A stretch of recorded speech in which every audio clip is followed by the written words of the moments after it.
In the gospel, my friends, it said that it gave Anna's age. How old was she? 84 plus, 7? But really, it describes her as, this is where the Bible is politically correct, isn't it?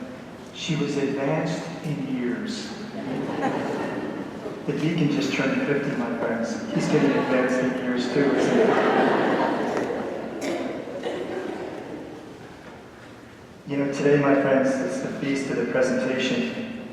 It's a beautiful, it's the fourth joyful mystery. It's a beautiful mystery of the church and can teach us many things. I would just like to talk about two areas in particular. The first one was, it was very obvious to the Holy Family, Jesus, Mary, and Joseph, that the temple was very much part of their lives. And they carried out, and it's mentioned several times in the first paragraph, they carried out the dictates of the law of the Lord. Their life evolved around the temple. Evolved around the temple. There's an interesting author, Harry Bostic, who wrote a book on being fit to live with. He tells of a church on the coast of England that was destroyed in a hurricane. And because of that part of England is not as populated as it used to be, the parishioners felt that they were unable to build a church. I'm not quite familiar with their hierarchy, but the head elder, whatever role he has in that church, the Church of England, was visited by one of the officials in the British Navy and asked them if they were going to rebuild the church. He said no. He said, well, then the Department of Navy will. Because he said, that church is on our maps and our charts. He said, it's a landmark by which the ships steer their course. That's what the church does, my friends. It helps steer our course. And you know, we often know in our own lives, when we're away from the church, our lives are off course, aren't they? Our lives are off course. The closer we are to the church, the more our lives will be steered in the right direction. And then we come to this feast day as well. Another beautiful, those that are advanced in years should know what this used to be called. What's that this feast day used to be called? Somebody said earlier. Yeah, Candlemas Day, right. Yeah, whoever said that is right, Candlemas Day. And that's how they used to, in Europe it's a very big feast because I think they use candles more than we do here in America. But, you know, they would bring all the candles, they would have processions, and they would take a candle home with them as well. But, you know, I thought, what does light do for us? What does light do? Benjamin Franklin in the 1700s wanted to get the city of Philadelphia interested in street lighting. And he went to what they had back then, that borough council, or the city council, and they laughed at him, saying it's a ridiculous idea. So he went home, put a post in his front yard, put a bracket on it, and hung a lantern. And let it shine all night long, every night. Soon, along his street, there were several lanterns. People realized the value of having a light in the darkness.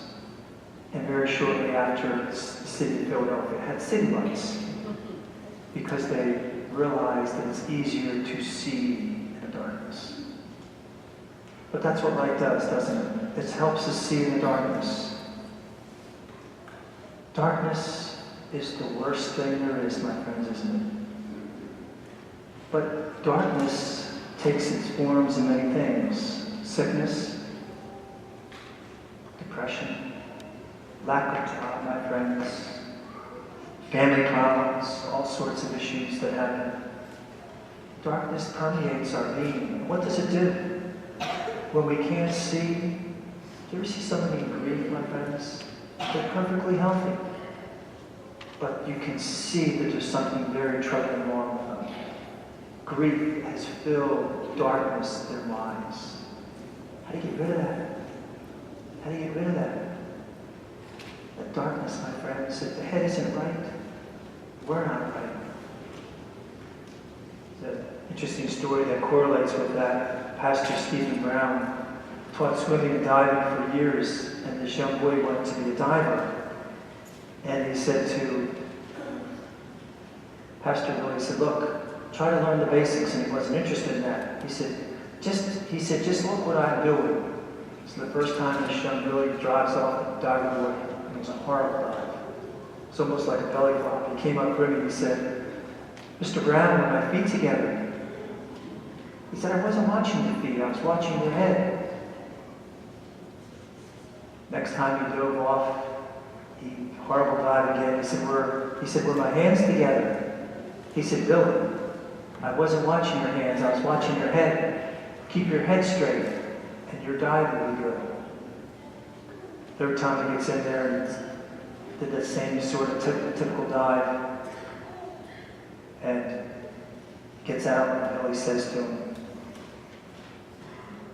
did I jump high enough off the board?